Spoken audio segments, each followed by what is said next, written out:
Hey,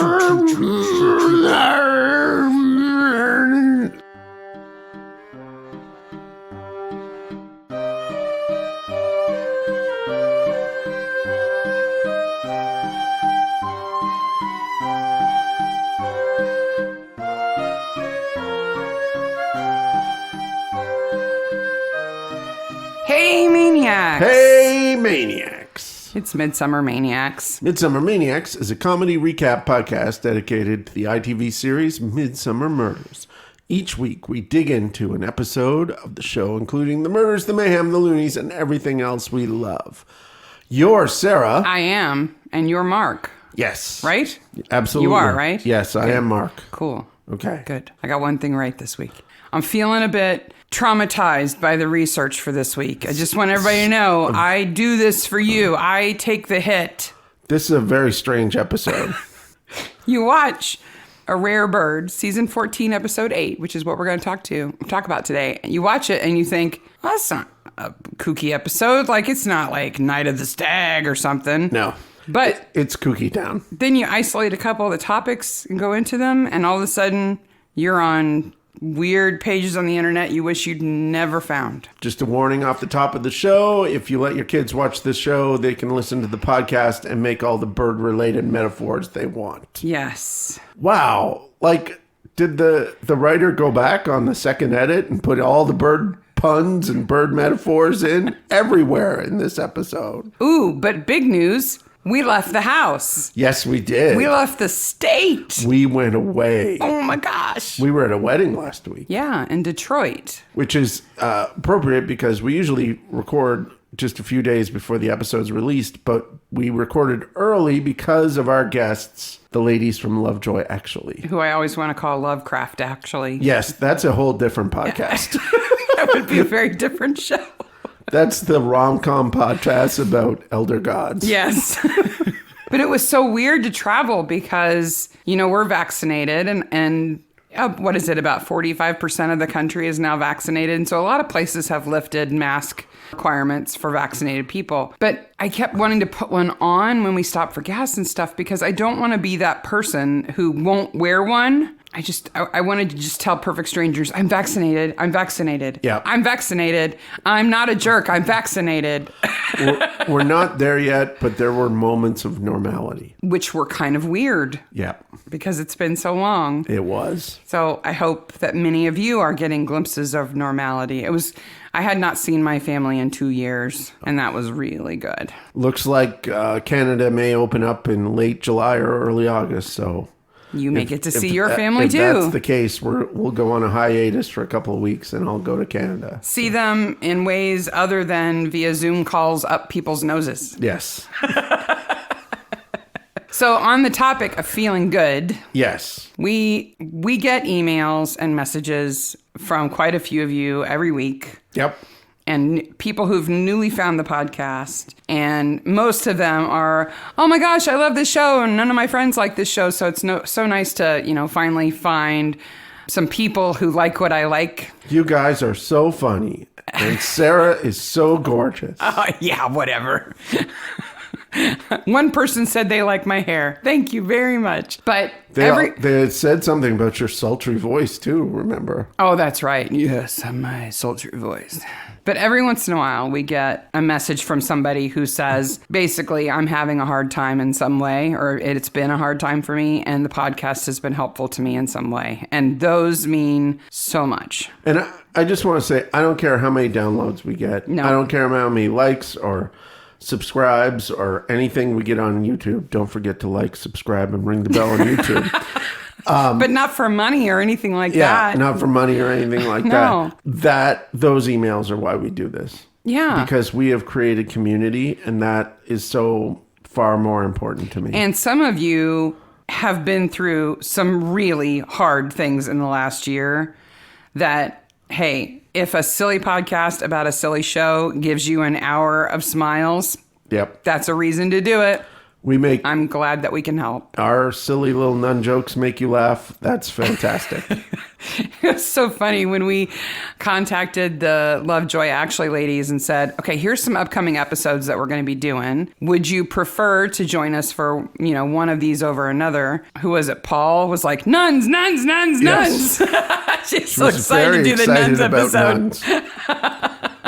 We had so much fun with them and so much fun with the lore men.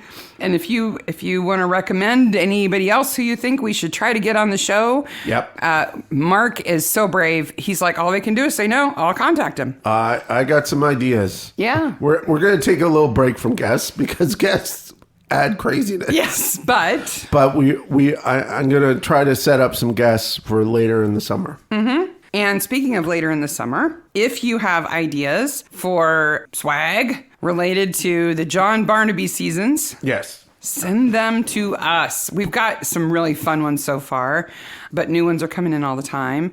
And at some point in the near future, when we've got lots of good ideas, we will send out a whole bunch of Midsomer Maniacs cookie cutters to folks who have sent us ideas. So keep them coming. Yep. Oh, people like Sykes the dog. Sykes the prude dog, as we'll learn in this episode. But. Oh, and speaking of subscribe, ring the bell, whatever, Mark continues to put stuff on YouTube. So. Yes, there is exclusive material on YouTube. If you're not watching us on YouTube, well, first of all, you don't see how amazingly gorgeous Sarah is. Oh, shut up. And our weird setups.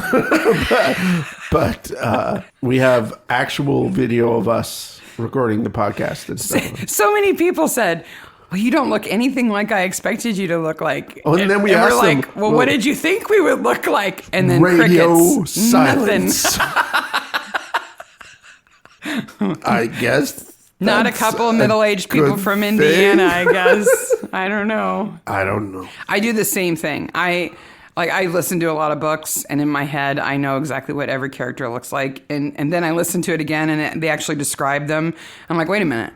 Did I just ignore that last time? Because that's not what that person looks like to me. People on podcasts, for me, always look so much younger. Like the guys the Scottish paranormal guys, My Paranormal Life. This Paranormal Life. Yeah, they look about 12 to me. Well, they are. That's true. They're very young. They're like 25 or something. But it was wonderful to see your family. And on to the episode. Are you ready for a rare bird? Season 14, episode 8, Rare Bird. This is the first season of Barnaby. This is the last episode of the first John Barnaby season. Yep. Is that what you meant? Yes. Okay. Filmed July-August 2011. Broadcast date 11 January 2012. 6.38 million views. Directed by Nick Laughlin and written by Stephen Tafford. Maybe I do rest of podcast in fake Russian accent. Well, you just drop articles. Yeah. I have car. I drive car. But you have to put a bird pun in there. I have bird in hand. Lol. This is just another example of why, if you are in Midsummer and you have some kind of hobby, you do it alone. Yep. Don't join a club or a group. Do it all by yourself, and you can stay alive. We're in the village of Midsomer in the Marsh. For the first time. Which is a weird village, to say the least, for a number of reasons. The #1 tape recording capital of the world. And apparently there's a Lord Midsomer in history somewhere that we've never heard of before. We will get to Lord Midsomer and the episode we're missing and who should be playing Lord Midsomer. That's a spinoff. Yep. Waiting to happen. He's a murderous lord. Did you notice how pink Nina's house is? Mm-hmm. It's very pink. It's pinkety pink. So Nina Morgan and her husband, Patrick, Lord of the Manor. But not Lord Midsomer. No. But wealthy enough that he retired at 41. He seems a little old to be doing the dad shit. When you marry a woman 20 years younger than you. That's true. That can happen. Different than a lot of episodes. And Nina is not a woman that I find attractive, but she is far more regularly attractive than women who are perceived as attractive in Midsomer is. She doesn't have short red hair? Yes. Like most attractive women in Midsomer, yes. Apparently. But she is Russian. She is Russian. So she is Russian beauty. I have a pregnant. Her accent really isn't bad. It's subtle. It doesn't annoy me. She certainly did ballet. Yeah, she's very graceful. Yes. I think the on-point shots showing just the toes are not her feet. No, I don't think so. And some of the stage flashbacks that are kind of at a distance doing more complicated ballet moves are not her. She knows how to do the turn. But she's had some training, for sure. She tells Patrick she's pregnant, and he's pissed off. He loses his mind. I'm going to kill you. You know, that's for the birds. And then says, the reason... because I had a vasectomy 15 years ago and haven't told you. Then she should have said, I'm going to kill you. I'm just gonna say this off the top, that this entire episode is about toxic masculinity, and every masculine person in it is toxic. Except Tim. Tim's a nerd, but he's a nice guy. Yeah, he's a good dad. Tim is a very good dad. But what Patrick does...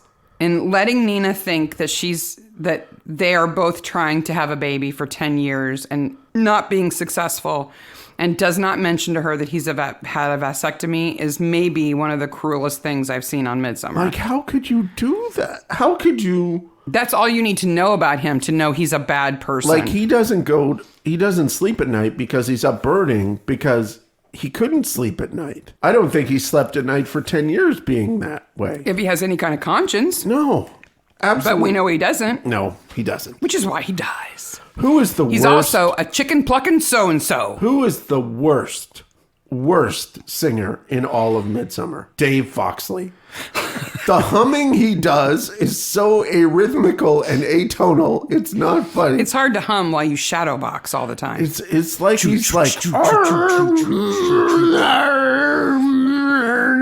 like there's not a song. There's nothing. Like, obviously they said you should be humming or singing something, and he had no idea what to sing. No.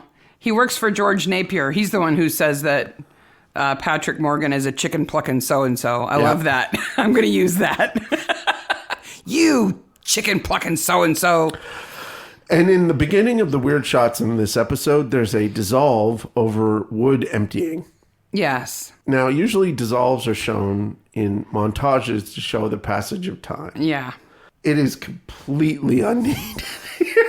There's a lot of weird shots in this episode, and we'll get to more of them. But it's as if they set out to just be a little bit more artistic in this episode with their edits and their shot planning, their zooming and stuff. Or maybe they got some new toys and they were trying them out. I don't know. Maybe. Dave Foxley's toxic masculinity is he thinks every woman is on the make for him.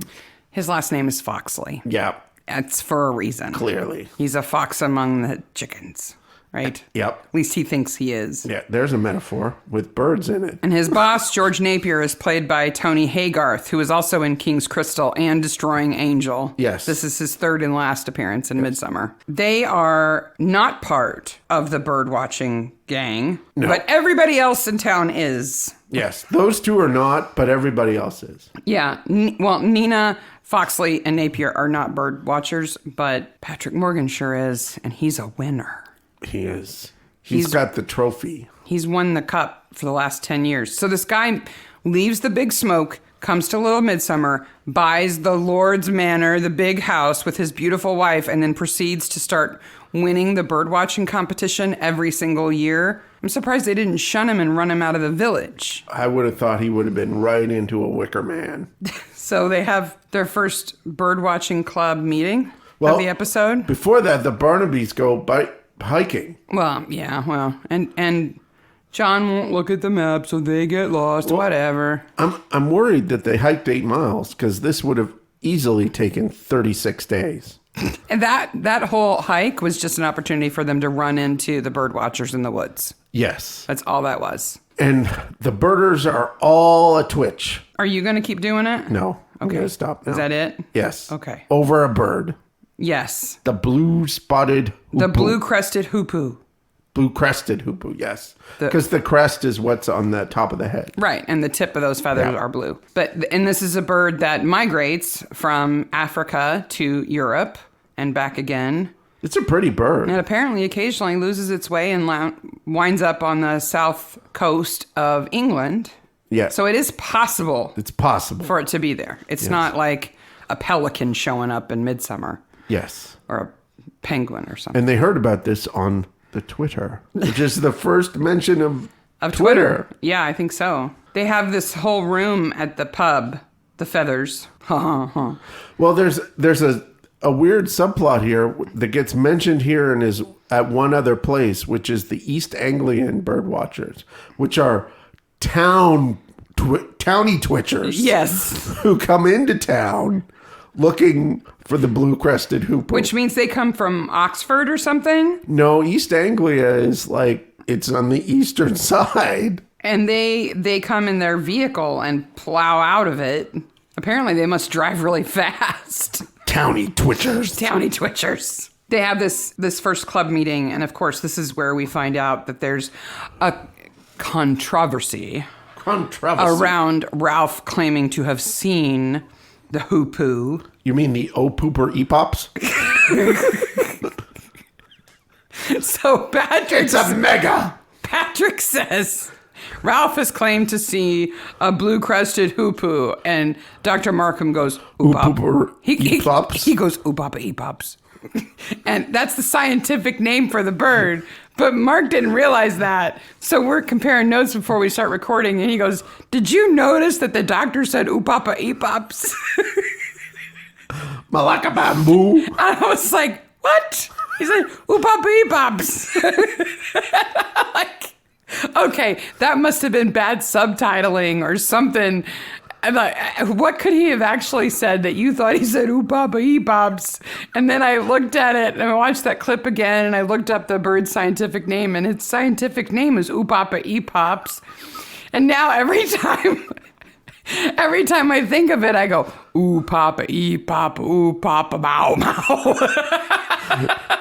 And I imagine the bird going, Eww-papa E-papa. He does, in fact, say those words. Yep. You didn't imagine it. E-papa mow mow, papa boom mow mow. Eww-papa E-papa boom mow mow. So there's this big fight. It puts him 10 points ahead, which is a sparrow's fart.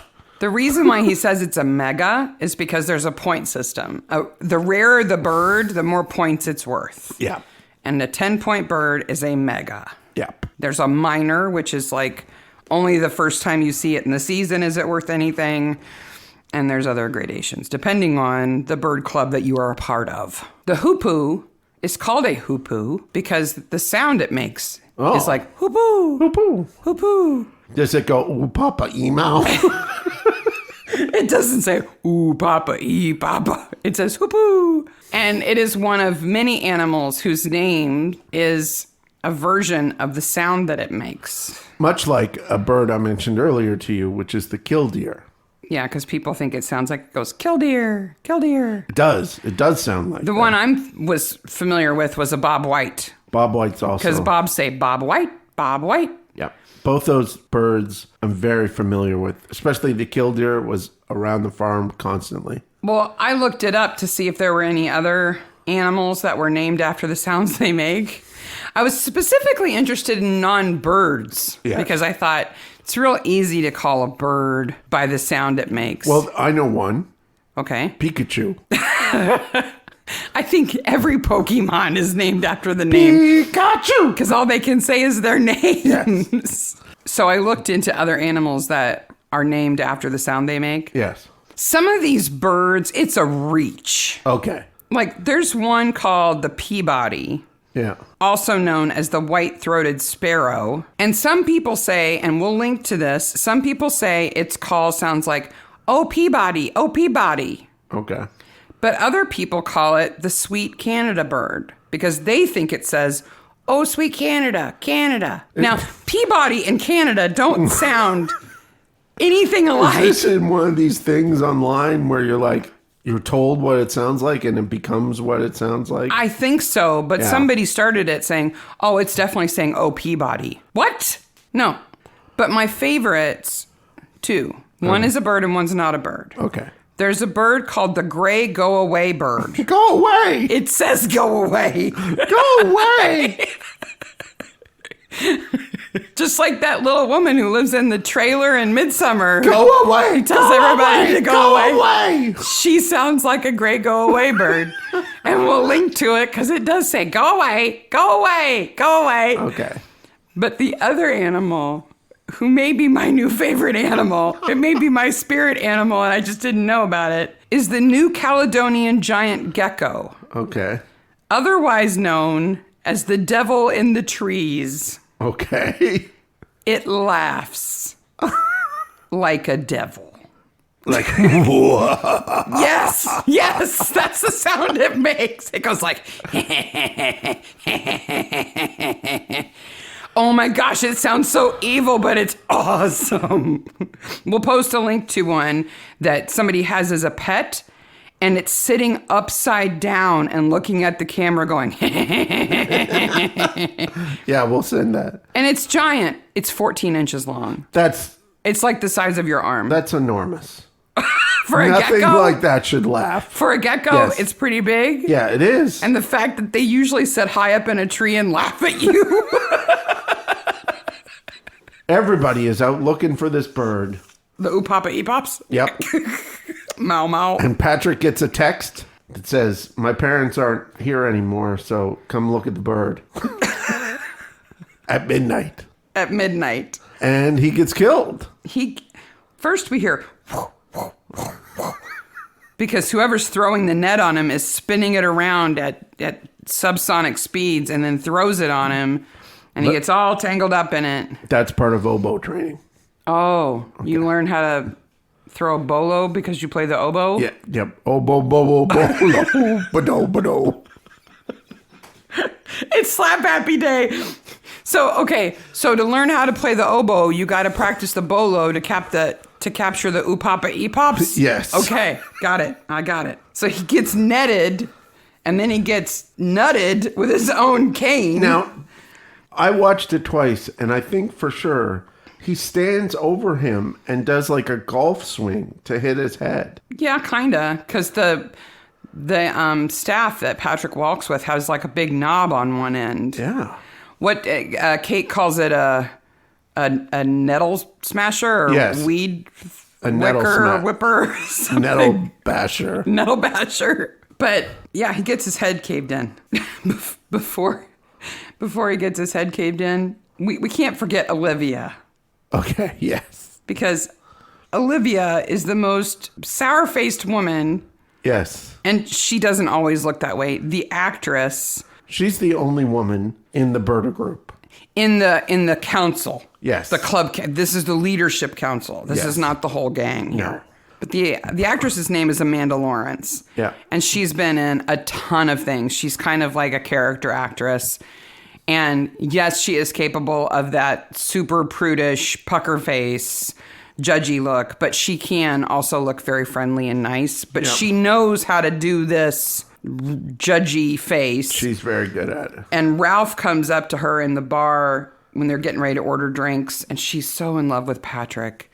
And Ralph says something snotty to her, and she says, "Buttocks to you, Ralph." Buttocks to you. Boo, boo, boo, boo. Eww-papa, Eww-pops. Buttocks to you. Who says buttocks to you?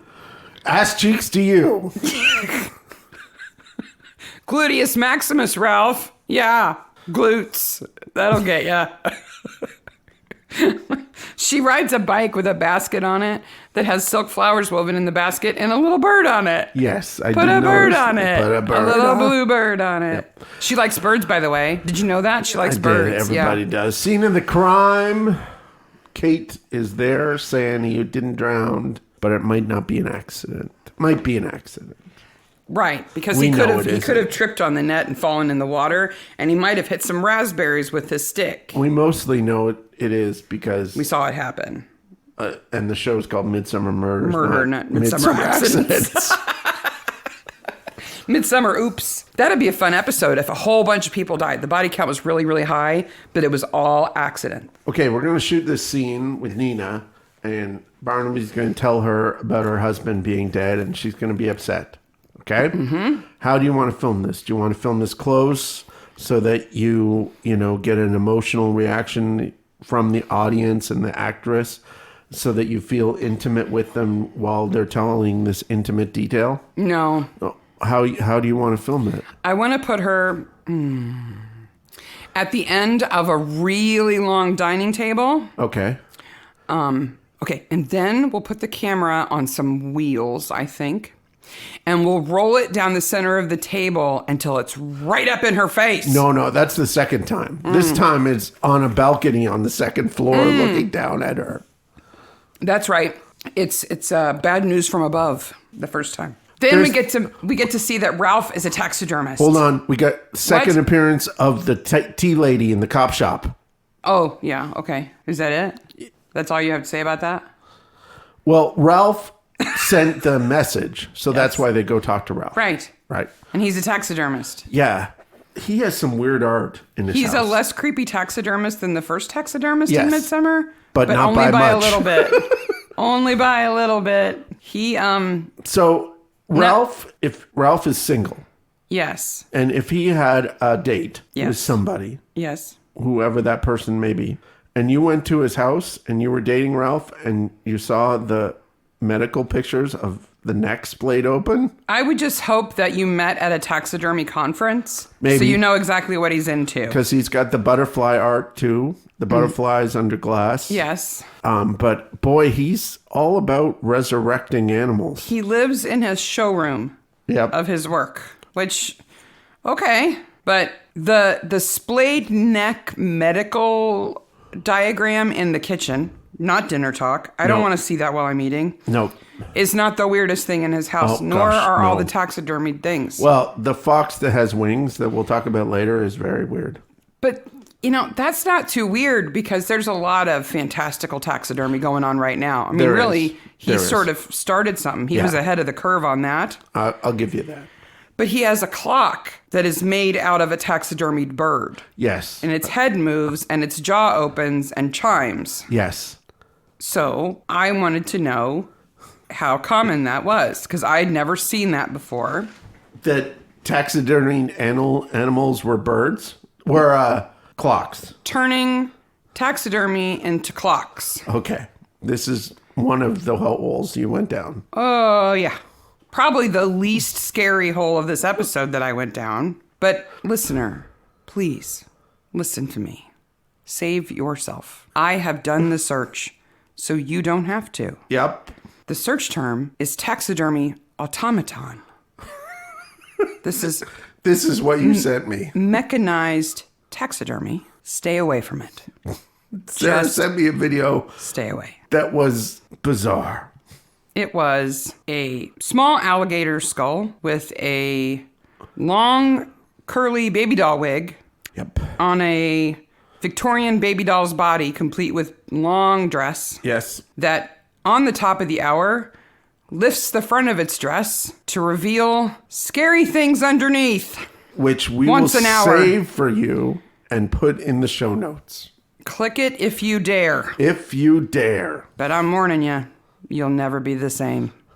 I'm going to get a whole bunch of questions for the show notes. You are not going to be the same. Long story short, no, it's not common Ralph does to mechanize taxidermy. Yeah. Thank God. Ralph does a good job here of acting like, I don't know where my phone is. I really don't. He thought he had it. He thought he did. He genuinely thought he had it. He does a good job acting there. Ralph is played by James Dreyfus, who I immediately recognized. And I'm like, where did I see him before? Where have I seen him before? Where have I seen him before? It was making me crazy. I had to stop watching and go look him up because he is in Notting Hill. Yes. With Hugh Grant and Julia Roberts. It's a great movie. But he plays Hugh Grant's business partner in the bookstore. And so he's in it a lot. And he's this kind of over-the-top character. And I was so glad that I was able to find it because it was driving me crazy. I'm like, where do I know him from? That's where. He has a very familiar face, too. Yeah, he does. Tim is lovely. I like him. I like him a lot. His wife left him because of his hobbies, but he has his daughter. He goes and watches her practice her ballet. Yep. Even though she's not quite built for it, he encourages her to do it. And he understands that she loves it. Mm-hmm. And even though she's not built for it, he's encouraging and worries that it's maybe not the right thing for her, but doesn't want to challenge her. Like he is concerned, but not in the way. And he sees that she and Nina get along and that Nina is good for her self-esteem. Yes. And that Nina is kind to her and likes being with her. I like him for all those things, but I like him for one thing above all else. You like him for his garage. He has an audio gizmo garage. He does. Because he walks around not only with binoculars and a big camera, he walks around with a parabolic microphone to pick up bird calls on a reel-to-reel tape recorder. A Nagra 4.2. It's a half-inch mono tape machine. How much do you think these cost? Now, I'm going to say a lot. Hold on. Let me remind you. He has one. Oboe Man has one. And somebody else has one. I forget. It's probably the same one. And they're just moving it around the set. No, Ralph has one too. Okay. They all have them. Okay. $2,000 to start for this recorder. Some of the lenses they have on their cameras would be that much too. Like, this is not a cheap hobby that they're in. That Nagra 4.2 tape recorder is a beautiful piece of machinery. Then why does he have a $25 monitor that he watches the EQ on? I don't really know. And also, there is no such thing as an ambiance whacker. Because if there was, I'd have it. I'll just whack the ambiance. Yep. And he just touches a button in that rack and the background noise just goes away. Yep. That's amazing. The best filters on the best digital audio equipment now don't do that. Swan Lake, Swan Lake, Swan Lake, Swan Lake, Swan Lake. Yes. We get kind of hit over the head with it here. There's a nice montage of Nina remembering what it was like when she met Patrick. Yeah. And she's on the stage at the Village Hall and she's spinning. Yeah. And with each spin, she is transforming into her in the costume for Swan Lake. It was very filmic. It's very good. It's very good. Absolutely. It was well done. It didn't seem over the top, and it did it. Like, writers and directors are always trying to figure out how to do flashbacks. Mm-hmm. Like, the easiest way is just drop sepia over it. Yeah. It looks old-timey, but they did a great job. I think they did a fantastic spot there. And fortunately, she's a ballet dancer, so her hair is always back in a tight bun, so they didn't have to give her like a bad 80s wig or something. No. Which they've had to do in other episodes for flashbacks. They have, indeed, for flashbacks. You know what I want to sign up for? The newsletter of the Midsomer in March Ornithological Society. That gets hand-delivered? Volume 36, number 1. Why don't they distribute it at the club meetings? I don't know. Why does Olivia have to go door-to-door delivering it? They're monitoring the competition. Someone saw a red-tailed hawk, which is a beautiful bird. I looked it up. And as well, there are buzzards over Trouser Hill. Maybe they should look for dead bodies over there. Buzzards over Trouser Hill? That's what it says. Wow. Trouser Hill. Trouser Hill. Also, there's a river regatta, but that was 6 seasons ago. Yeah.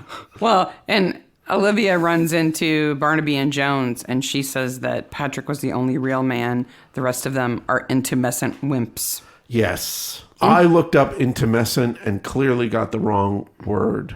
That's because now the term is most often associated with a kind of fire suppression system. Yes, that's what I got. Where a foam is deployed that swells up and crowds out the oxygen in a space to kill a fire. Yeah.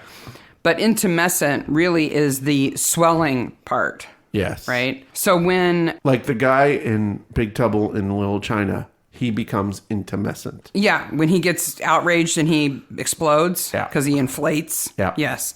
But it's also the term that they refer to when specifically male birds will stick out their chest and kind of like swell up to make themselves look bigger. So it's another bird term. Yeah. In this episode. Well, it's commonly used in bird terminology, but you can say a bullfrog is intumescent too when they blow up their goiter or whatever that thing is below their neck. Olivia just freaks out for the rest of the episode. She's Freaky McFreakerston until she's Gossipy McGossiperson. She was extremely in love with Patrick. It was unrequited, but she doesn't care.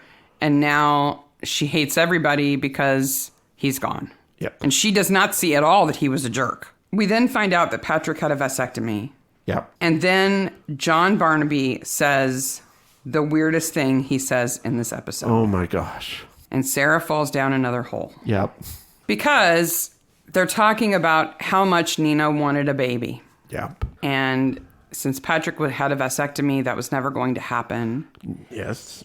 And he says the term fetal attraction. Which is a pun on Fatal Attraction. Mm-hmm. About an obsessive woman who goes after a married man. Mm-hmm. Okay. And Sarah Googled fetal attraction. Oh, baby.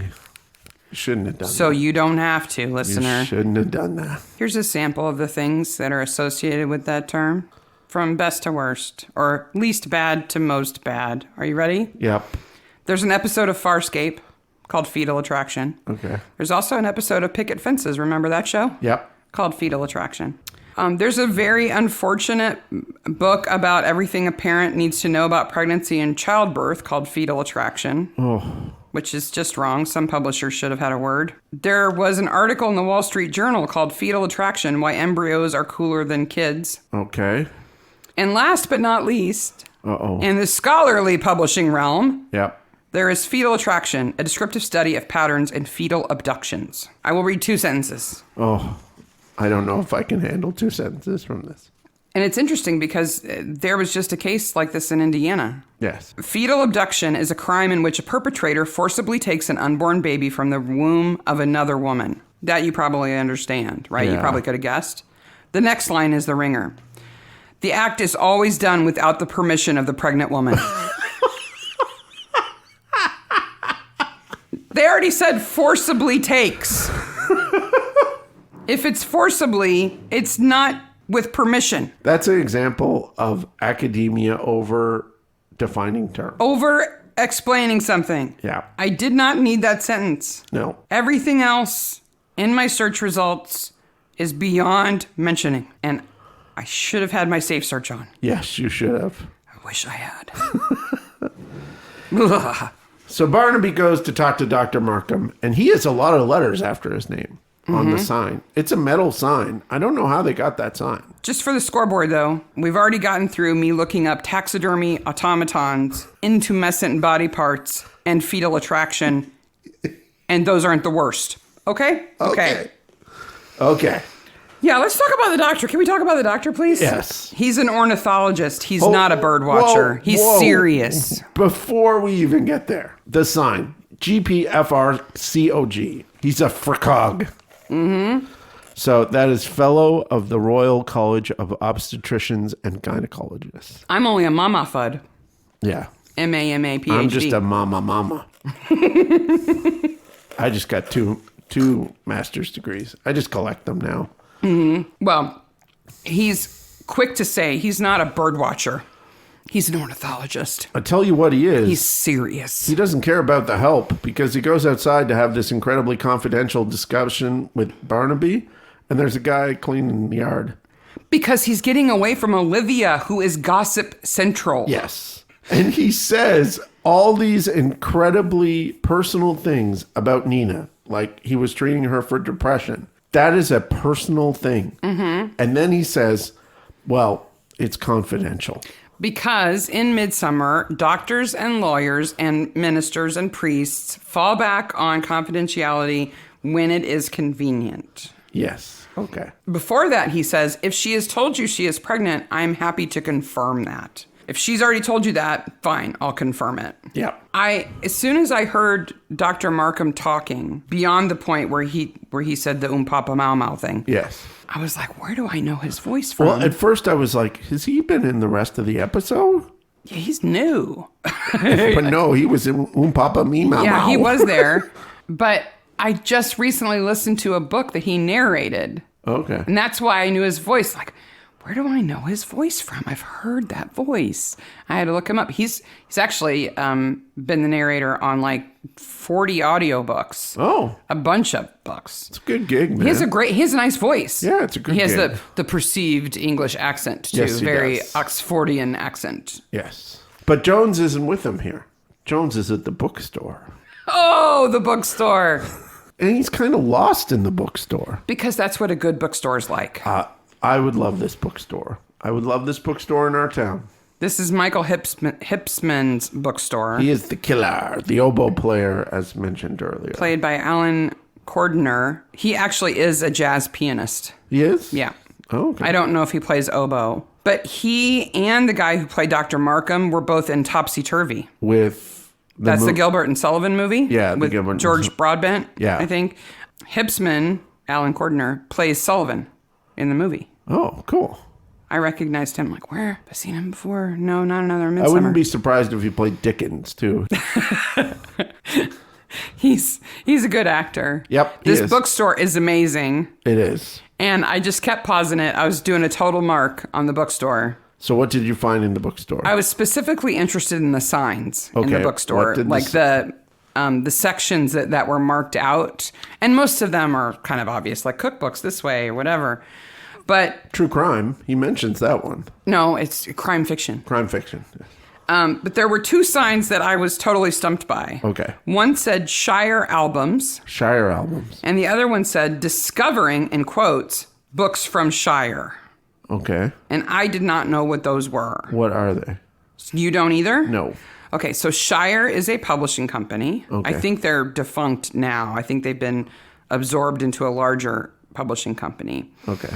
But what they did was they published guides on things like collectibles Oh, okay. and like travel books, kind of. So they had two kind of big series. One was called The Albums, and one is called Discovering.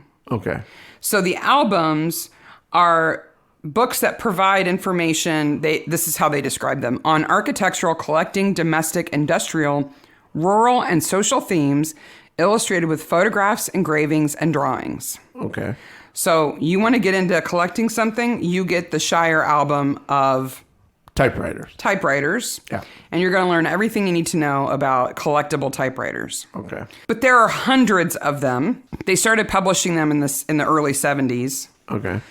Here is but a few Okay. of the more interesting topics and an illustration of the variedness of these topics. Do we have to warn the reader that this is one of the bad searches, or is this? No, this was an okay search. This was an okay. This was kind of a breath of fresh air. Okay. When I was doing research for this episode. In Signs. Okay. There's the Shire album of In Signs. Okay. Written by a guy whose name has got to be made up. Cadbury Lamb. Come on, whose name is Cadbury Lamb? Let's name him Cadbury. Haunted Houses, Old Horseshoes, Curious England, Occupational Costume, Dairying Bygones, Okay. Smocks, Smocks. just Smocks, Any old smock. Village and Town Bands, Old Lawnmowers, Thimbles, Laundry Bygones, and East Anglian Village and Town Signs. Wow. Yeah, the Old Lawnmower Shire album was reprinted just in 2008. Oh, okay. Big demand. Big demand. Now, the Discovering books are all discovering blank. Like places, like Discovering Midsomer. Yes. And there are a lot of them that are like that, like Discovering Oxford, Discovering, canals, whatever. So it's like a book you would want to read before you went somewhere or instead of going somewhere. There are hundreds of them. Yep. And they range. I don't even know how they decide what qualifies and what doesn't anymore. Okay. For one of these books. There's one called Discovering Comics, Oh, okay. Discovering Space, Okay. Ghosts, Okay. Mottos, Slogans, and War Cries. Strangely specific, don't you Yes. think? Yeah. Old Buttons, Railwayana. That's like paraphernalia Yeah, or whatever, but for what- railways. Railways, Railwayana. I guess. Words. Words. Discovering words. Followed up by the ever popular Discovering Words in the Kitchen. Just in the kitchen. Just kitchen words. Yeah. How do you write a whole book about words you can find in the I kitchen? don't know. I wonder if it's on Amazon because I'd order it. Yeah, I know you would. I really thought about buying you Discovering Comics. It's an early one, too. And of course, there's Shire albums on every common collectible you can think of. Anything that people collect, there's a Shire album about it. Yeah. But other places in the bookstore, I saw this picture. I thought it was like a magazine-sized book. It's standing up, and it's got a big illustration on it. It's like line art illustration. And it said The Hickory House. Yes. And I thought, it's like a kid's book called The Hickory House? Because it's standing up like it's special. Yes. Do you know what it is? No, I made a note to look it up, but I forgot. It's a vintage menu from a New York restaurant in the 30s. Called The Hickory House? Uh-huh. Oh. Why does he have that? What he should have is a bunch of pictures of his former occupation that can ring his head like a halo. He keeps those next to the register in the basement. Yeah, why is the register in the basement with his computer? I don't know. Now, I do. So he has his computer and he's taking pictures off his camera on his computer. And I did look especially because he is the person taking pictures of Nina. Yes. And I tried to see if there were pictures of Nina in that set, and there weren't. In amongst the birds? Yeah. No, he keeps separate memory cards for Nina pictures versus bird pictures. Okay. People I'm about to kill pictures. There's also a fun book on a shelf right next. So Jones kind of pauses a couple of times, but one time he pauses for quite a bit of time because he's listening. Because he can hear the printer whirring, but he can't find it. So he can't find Hipsman. And right next to his head on the shelf is a book called The Book of Jones. I didn't notice that, but that's fantastic. It's a book of illustrations of Hunter S. Thompson's cat, who was called Jones. Excellent. But it's right next to his head. Oh, that's fantastic. And I thought that was fun. I think that's probably an Easter egg that somebody put in. Yeah, and I'd never heard of that book. But it was written and illustrated by the guy who did all the illustrations for Fear and Loathing in Las Vegas. Oh, so they're not chaotic or strange. They are. Yes. But they're of a kitty cat named Jones. Named Jones. There you go. Let's move on to a darker topic. G&T sexy time. It's the Barnabys relaxing before they have a child. Mrs. Barnaby is making some G&Ts. That's nice. Yep. I thought it was weird that Barnaby said her ass was like an apple. She has a bottom like an apple and a dancer's legs. I felt I've never heard of a woman's bottom being compared to an apple. Well, Barnaby's reading Finding Birds Around the World, which is by Peter Alden and John Gooders. It's like a definitive bird guide. On the cover, it says 111 of the world's best accessible places for bird observation. That's a way of not falling into the bird watching, birding, or twitcher trap. Yes. By saying bird observation, you get all those people without insulting any of them. Yes. But then he describes the mating ritual of some bird. Yes. Where after mating, the female attacks the nether regions of the male. Yes. Making Sykes upset. And they turn that into sexy talk? It doesn't pass for sexy talk in every house, but apparently it passes for sexy talk in their house. He says, "Are you going to attack my nether regions aggressively?" And she says, "I might." And he says, "Okay, Sykes you're on." Says, "I don't like sex." Yuck. Parents are talking about sex. I'm out of here. Yes. That's what he says. So, of course, because I like to punish myself, apparently, I wondered, I wonder if that really happens. I know that there are insects that after mating, the male gets killed, like praying mantises do it and some spiders do it. And I don't want to know anything more about those. Yeah. But I thought, never heard of a bird doing that. Yes. So I looked it up. Yeah. And I'm not going to tell you about any specific birds. I'm just going to tell you 2 terms I learned today that I wish I never learned. The first one is sexual cannibalism. Oh! Now, these just apply to animals. This is just birds, okay? If I make that the title of the episode, we're going to get banned. I think so. Yep. The second one's worse. Okay. Oh, boy. Are you ready? Yep. Gotta take a deep breath. Because it's worse than sexual cannibalism. Oh, my God. Post-coital competitive mutilation. Do you get a gold medal? That's an ornithology term. Scientists say that. Oh. This species of bird practices postcoital competitive mutilation. PCCM. Let's just call it that. Maybe we'll put those initials after the doctor name, too. The competitive part of it is referring to genetic competition, Yes. right? Yes. So two birds have mated. He doesn't want her to mate with anybody else, or she doesn't want him to mate with anybody else. And so they injure one another to prevent that from happening. But it sounds like they're like, oh, you think that's mutilated? Watch this. Look at what I can do. I win. I mutilated somebody more than you did. Gold medal. Postcoital competitive mutilation. There you go. I do it so you don't have to. You are welcome. There's more clandestine recording and pictures. Nina crying in Markham's arms. With the Nagra 4.2, and I'm like, that machine should not be outside. Now that you know how expensive it is. Valuable machine that should be kept in top condition. It has a cover. Yeah. I'll give you that. As like a case. Yeah. And then somebody sends Barnaby a CD of photos of Nina and Dr. Markham cuddling. It's in a directory called Downloaded from the CD. Which it would be. Did you notice Jones acting funny in this part of the episode? So he comes in the front door and the dog starts... Sykes likes attacks him. Yeah. Or he thinks he's going to attack him. Yeah, but you know why he does? Because he clearly has treats in his hand. He walks funny. He hides one hand. The dog is going for that hand. So the producers have given him treats to encourage Sykes to act that way with him. Yeah. But why did they write it that way? Why did they write it that Jones would be kind of scared of Sykes? I don't know. Because I think it's just to say this is still new.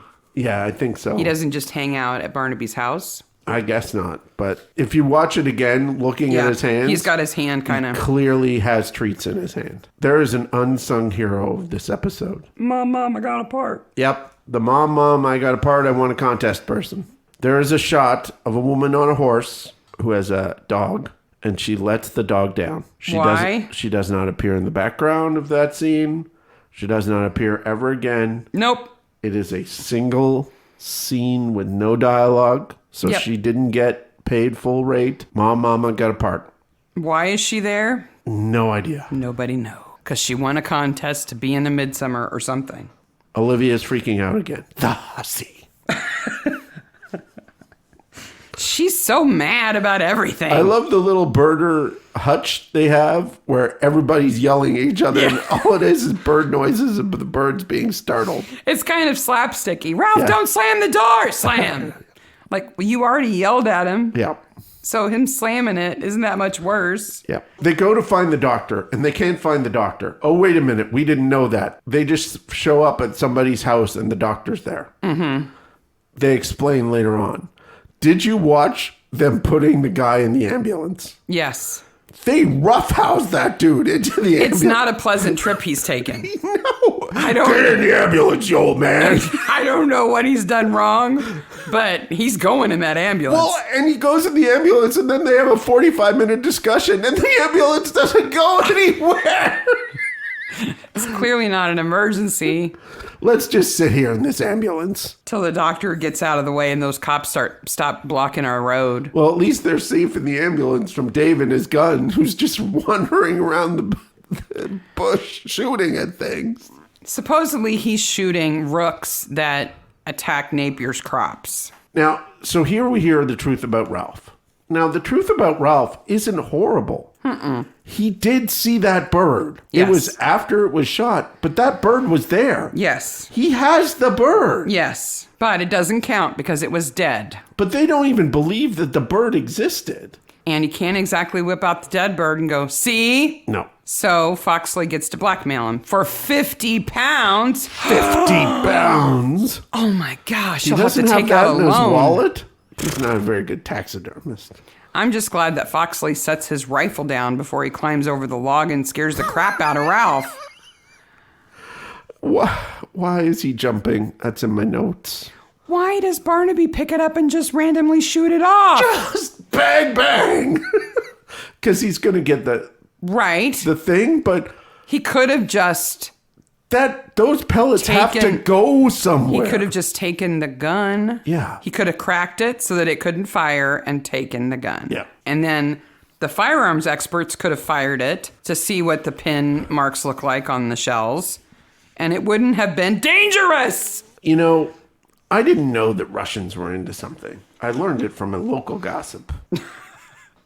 Olivia and her pharmaceutical delivery bike? Yes. And her gaggle of women. Well, she hangs outside the village hall during ballet practice so she can gaggle with all the other ladies. To give out their prescriptions. Here's some meds for you. Here's some meds for you. Russians and their free love. That sentence has never been stated in the entirety of ever. Ever. Olivia does not know history. I've been to Russia. There was no free love. Not for you. Nope. But Nina does kiss people on the cheek. She does.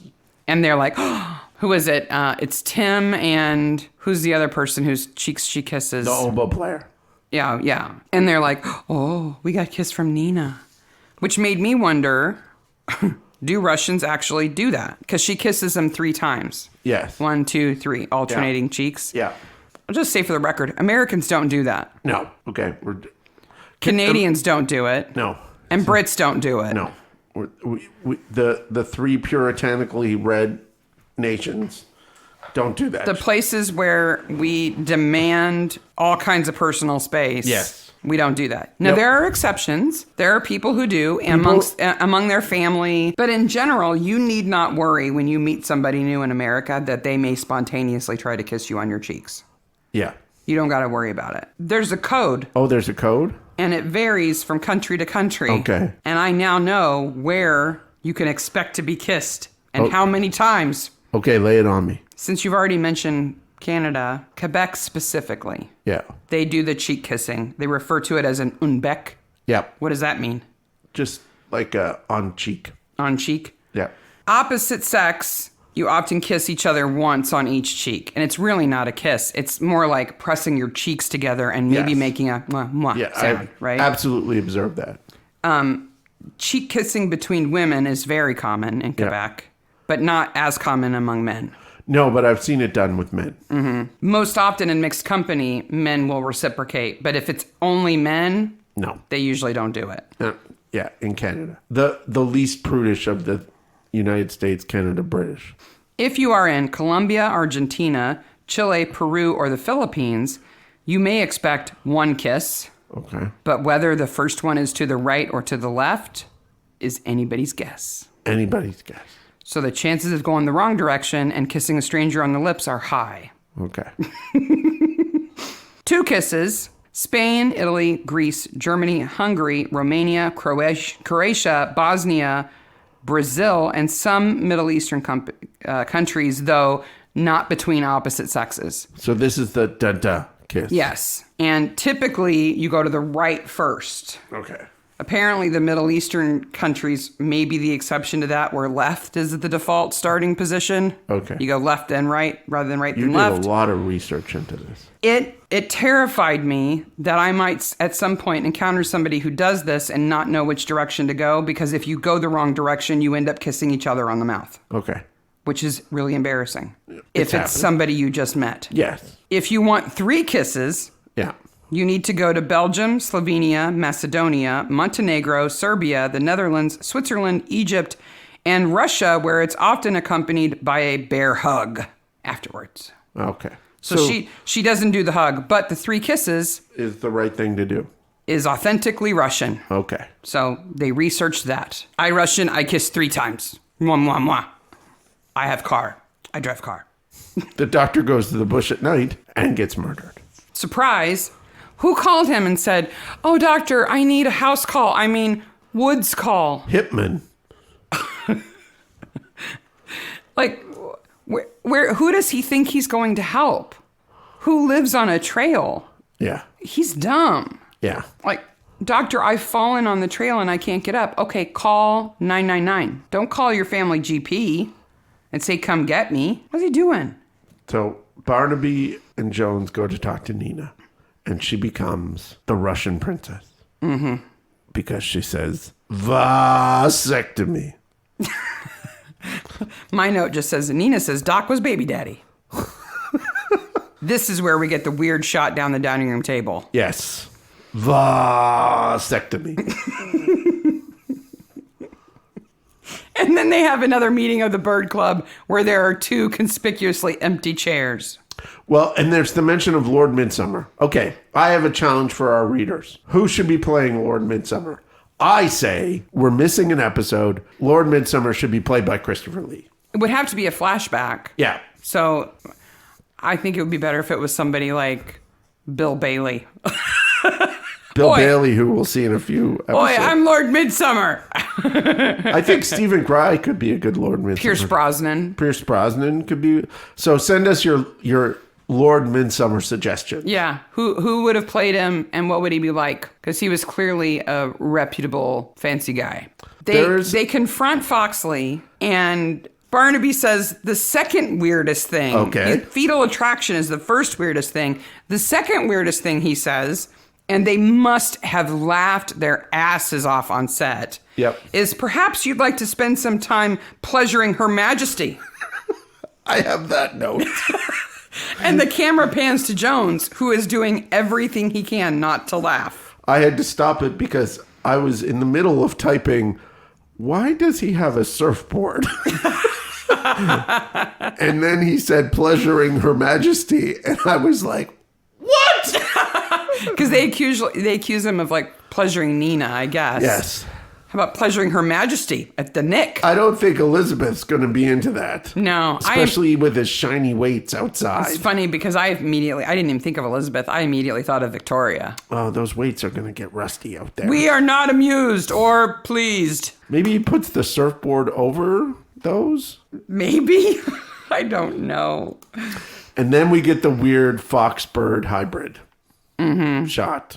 Mm-hmm. Because they just walk into Ralph's place. And start knocking down doors. Like, they're just poking around his house. They can't do that. They don't have a search warrant that we know of. But, he's a vegetarian, so he wouldn't kill anybody. Well, before that, he says the name of the episode. He wouldn't eat anybody. A rare bird. Mm-hmm. And that's when we get to see the taxidermy bird clock. The juices of his death wounds. Ew, yuck, yuck, yuck. I was a vegetarian for 11 years, and not once did I utter the word juices of his death wounds. No.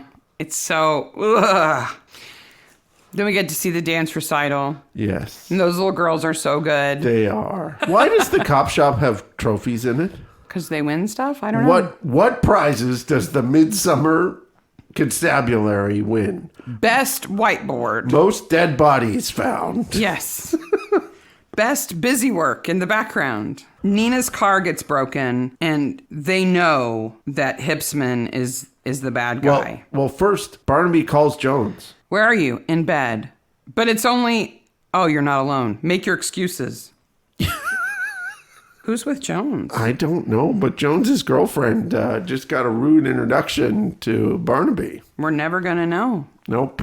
And Jones isn't telling? Nope. There's no other reference to it? Like it never happened? No. There's a weird, sexy undertone to this episode that I'm not comfortable with in go Midsomer. They go outside and they find the car that has been broken into and Hipman has taken her. Mm-hmm. And all of these shots, this to the end of the episode, is day for night. Yeah. They're all shot in the daytime and toned down to look like night. Right. But it is not night. Now, I understand why they do that. I have filmed at night, and it is really hard Yeah. to film at night. Yeah. At night. It's much easier to film at dusk and darken it. Yeah. But you know where it's not bright?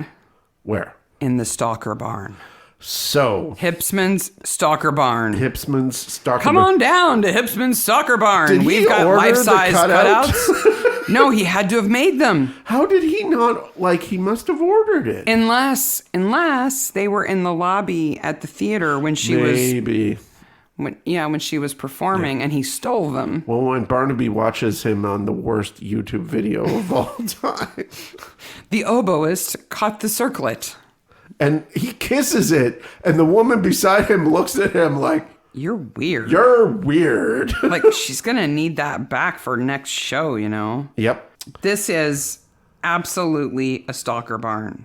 Yes. Pictures everywhere. Again, this is the toxic masculinity. He kills the other two men because he wants to have her. Yes. So that he can kill her too. Yeah. And himself. And I know we don't see him incapacitating her, but she has easily 1.5 feet on him. Mm-hmm. And she's strong. She's got dancer's legs, and the apple bum. She could kick his ass. like an ostrich. Yeah. Ah! Yeah, we don't see him incapacitate her. He clearly has thrown her in the net. Yeah. And done something to knock her out, like hit her on the head. Something. He's assaulted her in some way. Never mind that she's pregnant. Yeah. And that's what sets him off. That's what sets the whole thing off, right? Yeah.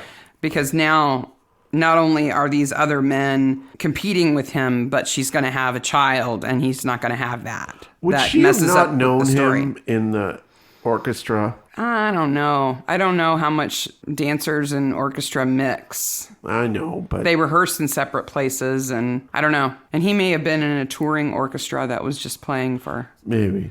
Because we don't know where Patrick and Nina met. We don't know if they met in Russia or if they met in England when she came to England. Jones saves the day, and he puts his feet up at the cop shop. Mm-hmm. And then they spend 5 minutes saying the name of the episode over and over again. That's a rare bird. Sure is a real bird. It's a rare bird.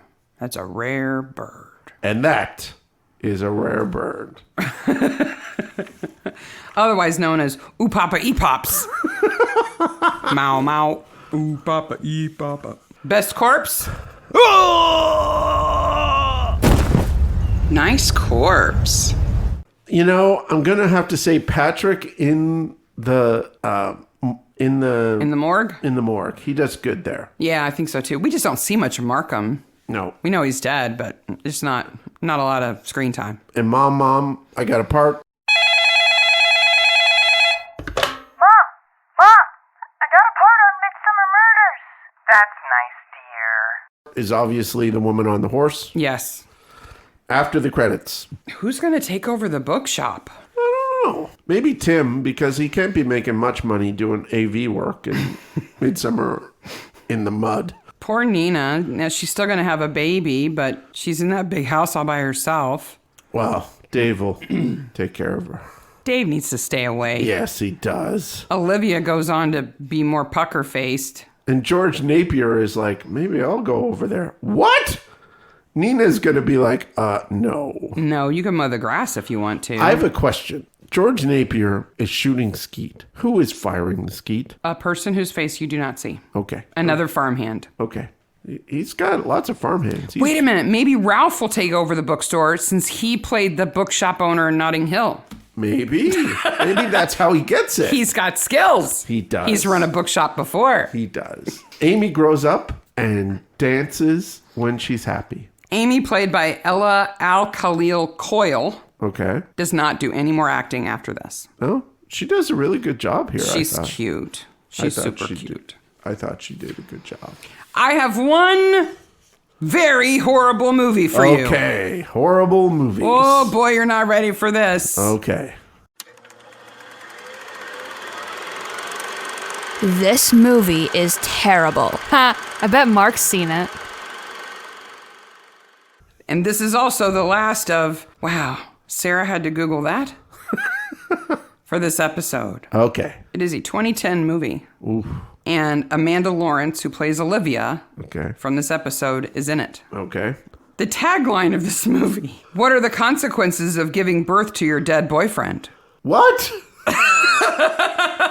You heard me. That doesn't make sense. Here's the description. A woman's consuming love forces her to bear the clone of her dead beloved. Oh, wait. Okay. From his Yes, infancy yes, to yes. manhood, she faces the unavoidable complexities of her controversial decision. Yes, this is, it's American Woman is the lead, right? Like Jodie Foster or somebody like that. No, it's the woman who is in the Mrs. Whatever's Home for Extraordinary Children. She was in the TV show. Eva Green. Yes, it's yes, Eva Green.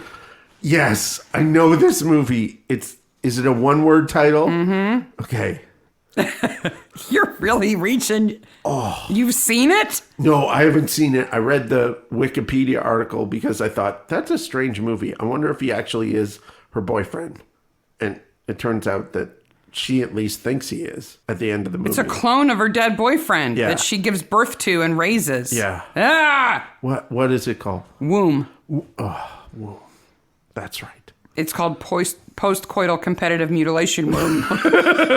Papa mau mau. Sexual cannibalism womb. Just called womb. Yep. Wow. It has like 4 stars on IMDb. Just the premise alone. Why would you do that? That is not a good idea. I know. I looked up all the Eva Green movies. And here, Amanda Lawrence, who plays Olivia, is in it. And all I can imagine is her in the background of every scene making that puckery judge face, All the shaking time. her head back and forth, going, hussy, Hussy. hussy.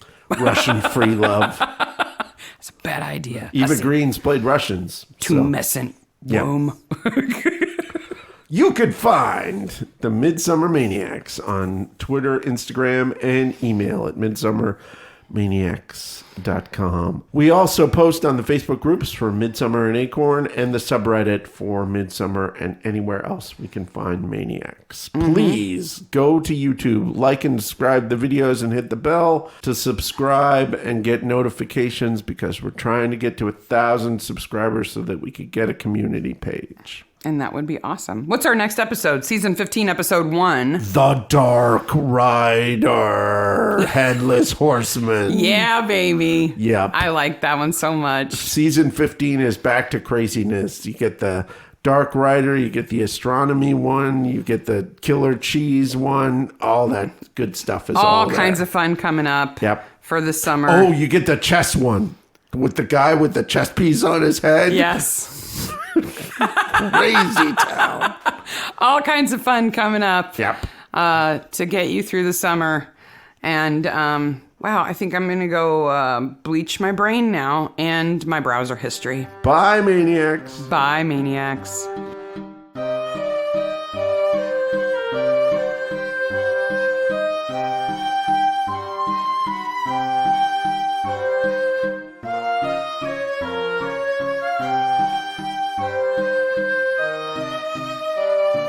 Did you look up that actress? Mm-hmm. Is she actually Russian? No, she's Irish. Okay, well, of course. Yep, her name is Genevieve O'Reilly.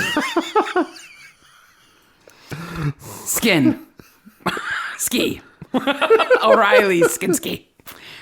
Yeah, she is not Russian. No. She's very Irish. I think she actually may have red hair.